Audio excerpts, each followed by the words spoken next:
Donovan White, Director of Tourism, Jamaica. Donovan, thank you so much for giving Breaking Travel News some time here on the Jamaica stand at CTM 42. We're on day 3. We're slowly moving towards the end of the marketplace. We have a big event tonight, obviously. Absolutely. But I'd love just to get some of your kind of key highlights and takeaways from Marketplace first of all, and from the forum on the first day. Well, firstly, it was good to host Marketplace again. We did so last in 2019.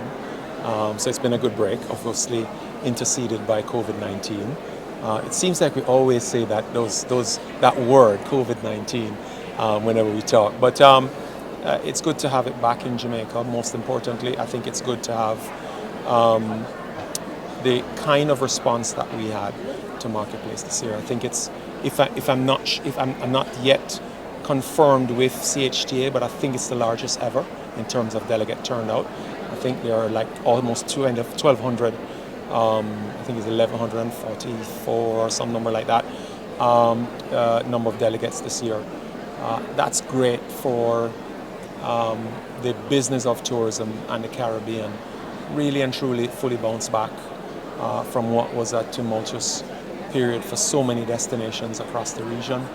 Ourselves, we were maybe a little early to the game than everybody else in terms of coming back, and may have recovered faster than most other destinations. But to see everybody here participating, having meetings, all their suppliers are here.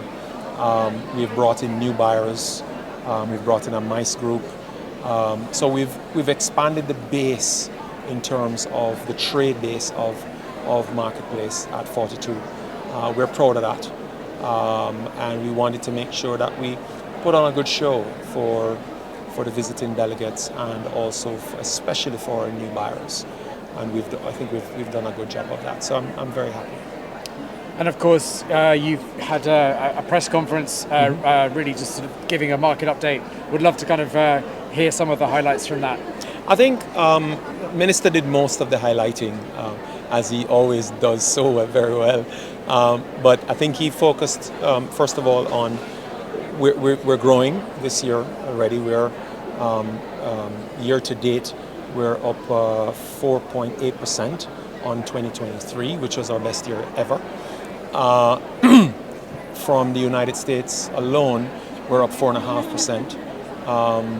Where last year, at the same time, at the end of April last year, we'd have done somewhere close to about 699,000 visitors. This year, we're up to 730,000 visitors over the same period. So we're up about 4.5% out of the US. That's particularly proud. I'm proud of that particular number, because we've had, several challenges since the start of the year in that marketplace, and we've stuck our shoulders to the wheel and really kept grinding and kept pushing. The team has been fantastic in terms of ensuring that we continue to build the relationships, keep the relationships, and stabilize ourselves as a brand and as a product in that marketplace. So we've been able to do that. But I think we've also been able to do what we started the year wanting to do, which is to begin to broaden our market base, and that is tapping new marketplaces. Latin America is a big focus, a huge focus, and we've talked about this on a couple of occasions, but we've made tremendous inroads in the first 3 months of Latin America, and we will begin to see the fruits of that come post-summer of this year. And that's particularly heartening for us. We have a huge group from Latin America here at Marketplace. I think we have something like 15 buyer companies over.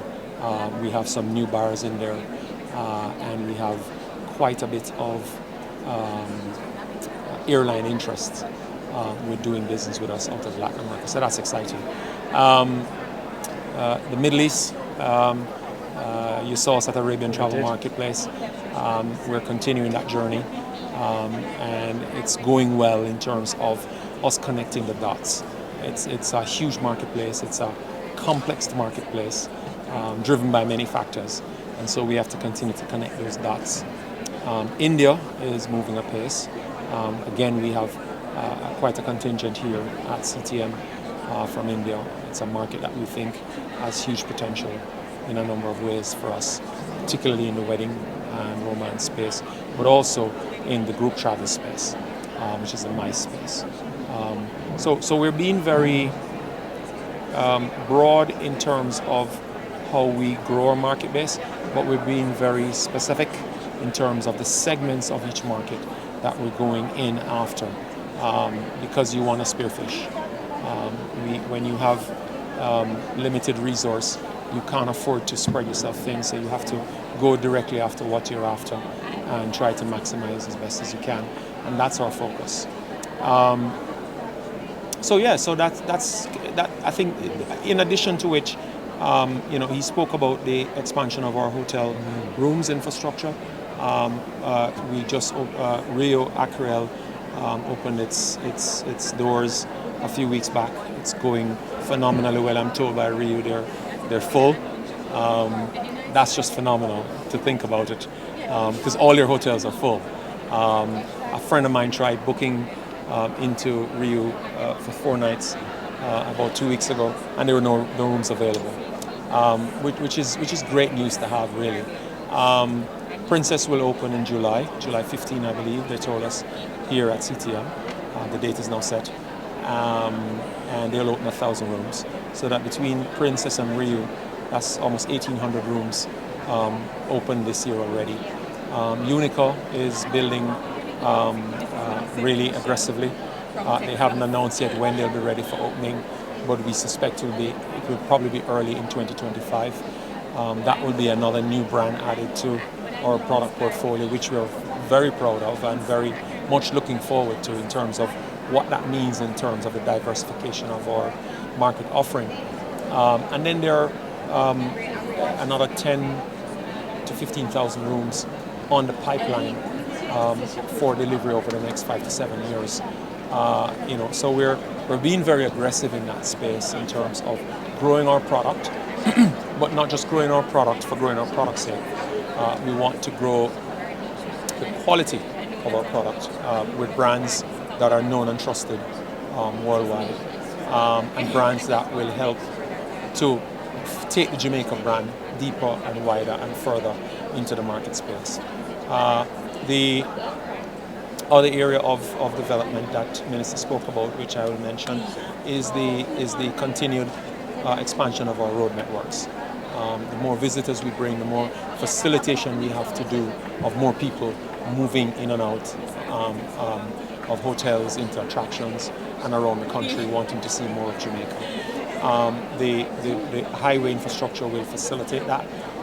It will give rise to greater opportunity to see Jamaica and see more of Jamaica on your visit. So we're eager and happy about that. So I think that truly was a summation of the presentation yesterday to the media. But it's what it is. It is extremely positive direction that we're moving in. As I reminded the media yesterday as well, that we are on track to deliver the numbers we promised this year in terms of our forecast, which is to do 4.5 million visitors and deliver $4.6 billion in revenues for the destination. Those numbers are still on track, and we continue to work through the various challenges that happens in every business and in every industry day to day, but remain focused on the goal, and we're heading in that direction. And finally, some closing remarks on Marketplace and on this interview. Again, CTM is always a place where I think the travel trade looks forward to coming to, because they get an opportunity to talk to the Caribbean as one marketplace. And it's important when, as a destination, you get to host that experience. Because yes, they get to talk to everybody, but they get to see and feel and touch your destination. And so that's the real value added that Marketplace has for a destination like ours that has so much to offer, so much that the people, the buyers in the travel space want to hear and see. It also gives the media, like yourselves, a great opportunity to not just hear from me somewhere else, but to hear from me here and go out and say, let me go test what Donovan said to me. And I'm sure you've done that. And I'm sure your colleagues have also done that. And we look forward to seeing great reportage and coverage from what you've seen, touched, tasted, and felt. Thank you for your hospitality. You're most welcome, my friend.